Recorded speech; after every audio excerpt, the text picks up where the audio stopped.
In my opinion, Bray Wyatt is one of the best characters in recent WWE history, and he is truly destined for greatness. Bray has an amazing gimmick, is great on the mic, and has really improved his in-ring abilities leaps and bounds since he started. Despite rather poor booking these last few years, things seem to be looking up for Bray and the Wyatt family in general. With his recent resurgence on SmackDown Live, here is Wrestling Origins Bray Wyatt. Wyndham Lawrence Rotunda was born on May 23, 1987 in Brooksville, Florida. If his last name sounds familiar, it's because his father was Mike Rotunda, a former WWF Tag Team Champion, and his grandfather on his mother's side was Blackjack Mulligan. If that wasn't enough, he also has two uncles that were successful wrestlers as well. Of course, Wyndham grew up around the wrestling business. He learned a lot about the business at a young age, but interestingly enough, Rotunda didn't initially set out to be a wrestler like some others have, but looking back, he feels like he was always destined to end up in wrestling. Unlike his brother, Bo Dallas, who went straight into wrestling after high school, Wyndham would take up other sports first. Since he was young, Wyndham was a big dude. When he attended Hernando High School, he took up amateur wrestling. In 2005, the year he graduated, he would win the Florida State Championship in the 275-pound heavyweight division. Being that big, he would also play American football as a lineman in college. At the College of Sequoias, he played 2 seasons and won second-team All-American honors, landing him a scholarship with Troy University. There, he would play 2 more years of football. In college, Rotunda would also study broadcast journalism, which likely helped him develop his speaking ability, as his goal at the time was to become a radio personality. However, Wyndham wouldn't finish his schooling. Just 27 credits shy of graduating, Wyndham decided that he didn't want to play football or go to college anymore. He wanted to get into the family business of wrestling. In 2009, Wyndham Rotunda signed with WWE and was sent to develop in FCW. He had a lot of knowledge of the wrestling business, so he would learn the basics pretty quickly, allowing him to debut in April of 2009. He would first wrestle under the name of Alex Rotundo before changing it to Duke Rotundo. In June, Duke would begin teaming with his brother, Bo. The two would quickly become the #1 contenders for the FCW Florida Tag Team Championships in July, and on the same night would win the titles from Justin Angel and Chris Logan. The brothers would defend their titles against Dylan Klein and Vance Archer, as well as Kurt Hawkins and Heath Slater. However, the Rotundo brothers lost to the Dude Busters. Moving forward to June 1st, 2010, Rotunda was announced as a competitor in the second season of NXT, but this time under the name Husky Harris. Harris would make his debut on June 8th on NXT, where he teamed with his mentor Cody Rhodes against MVP and Percy Watson, but they would lose. Harris would establish himself as a heel a few weeks later by attacking NXT announcer Matt Striker. In the coming weeks, Harris would narrowly avoid being eliminated from the competition. He was finally eliminated in August, but would return on 2 occasions to attack the eventual NXT winner, Kaval.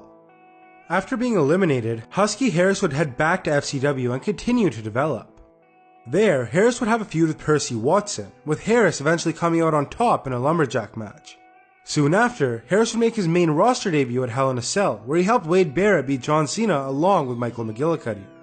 The next week, he and Michael would do the same thing, prompting Barrett, leader of the Nexus, to offer them a shot at becoming members of the stable.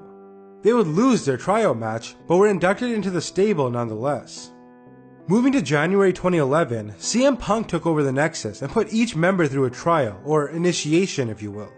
For Husky Harris, this took the form of a lashing from other members of the stable. Seriously, WWE had Harris whipped on the back on live TV.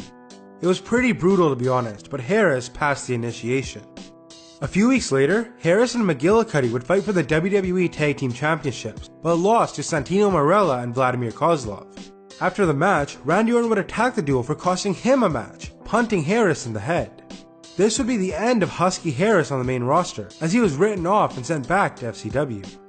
This was probably the best thing that ever happened to Wyndham, as although he was a 3rd generation wrestler, his ring ability and character were just not good enough to make any meaningful impact.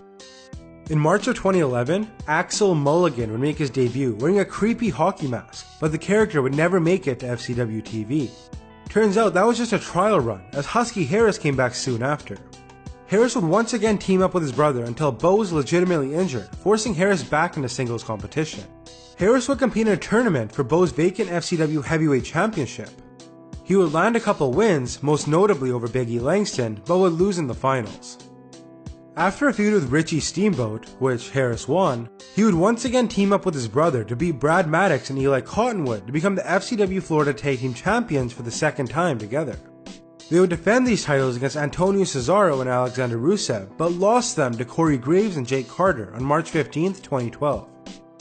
Around this time, Windham began losing some weight and getting in better shape, and also began developing a new, exciting character. Though Windham did create the persona himself and present it to WWE, he was initially inspired by a wrestler under the name Waylon Mercy. Mercy and Rotunda knew each other through the WWE Performance Center, and Windham has since revealed that he was influenced by the Mercy character. Waylon Mercy also rocked Hawaiian shirts and white pants, a similar look to that of his new character. Windham used this, while also taking inspiration from horror films, heavy metal band Slipknot, and even Charles Manson to create Bray Wyatt. He says that Husky Harris was a figment of somebody else's imagination, while Bray Wyatt is him. This character allows him to be himself and fits him much better, which in turn has allowed him to be much more successful in WWE. In April of 2012, Rotunda would debut as Bray Wyatt in FCW with Eli Cottonwood at his side. However, FCW was quickly rebranded into NXT, so Wyatt would debut there on July 11, 2012. The Bray Wyatt character was seen as an evil cult leader who made himself out to be more of a monster than a man. If you haven't seen it, check out this early FCW promo Bray did talking about his father with Eli at his side. It was amazing yet horrifying at the same time. I'll put a link in the description. Moving forward, in July, Wyatt suffered a torn pectoral muscle and required surgery. Despite the injury, Wyatt would continue to appear on NXT, but now serving as the leader of the newly formed Wyatt family in November. Interestingly, the family originally had Bray as the father, with the other members as his children. That meant Luke Harper and Eric Rowan were both his sons, but this was eventually changed to brothers. I honestly don't know how they expected people to believe Bray was the father of Luke Harper.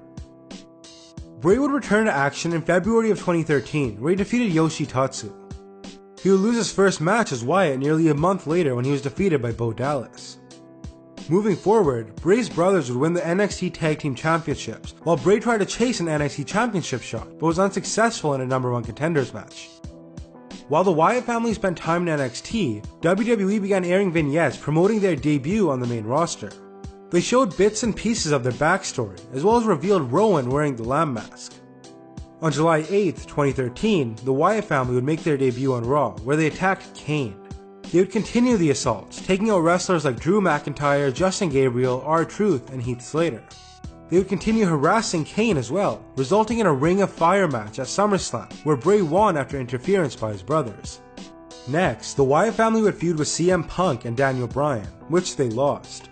However, the family would continue to pursue Bryan.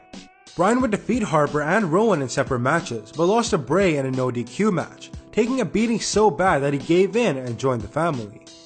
However, this would be short-lived, as Bray would blame Bryan for the Wyatts repeatedly losing, causing Bryan to snap and attack the other members. After defeating Daniel at Royal Rumble in a singles match, Bray set his sights on John Cena.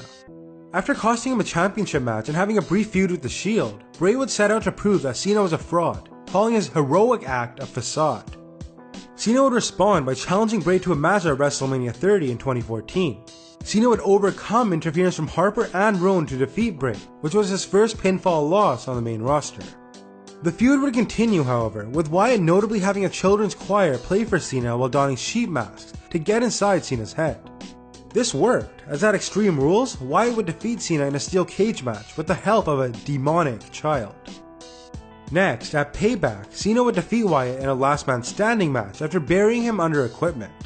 This would officially come to a close when Cena defeated Bray and multiple other superstars to win a Money in the Bank ladder match for the WWE World Heavyweight Championship.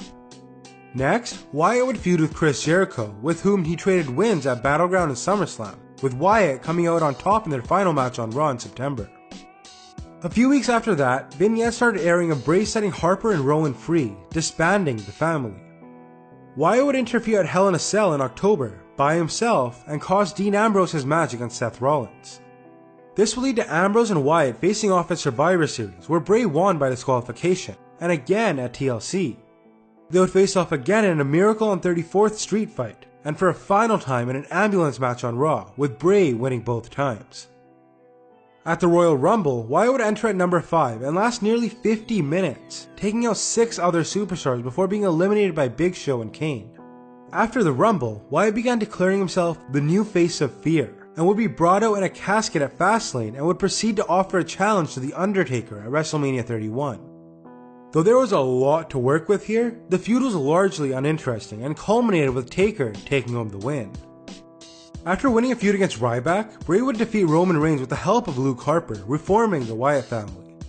Skipping to SummerSlam, Wyatt and Harper would face Reigns and Ambrose, but lost.